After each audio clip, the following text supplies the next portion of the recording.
من كام يوم كان فيه ولية أمر بتسأل بقلق على أحد مواقع التواصل الاجتماعي وبتقول: امبارح وأنا قاعدة جنب ابني وهو بينام، فجأة لقيت كتفه برجله بيتنفضوا كده مرة واحدة. أنا اتخضيت جدا وقلت يمكن من التمارين أو من الإرهاق. فضلت قلقانة طول الليل، هو محتاج كشف ولا الموضوع عادي؟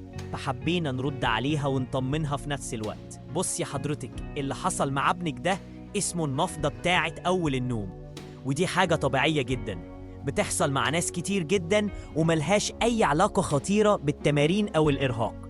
الجسم وهو داخل على النوم بيعمل رعشة بسيطة، ودي مش مرض ولا محتاجة قلق. ممكن تزيد شوية لو هو مجهد أو مش نايم كويس، لكن طول ما مفيش معاها تشنجات قوية أو فقدان وعي يبقى الموضوع عادي خالص. ولو عايزة تطمني زيادة، تابعي نومه بس، وإن شاء الله مفيش أي خوف. للمزيد تابع أكاديمية بلوفيت.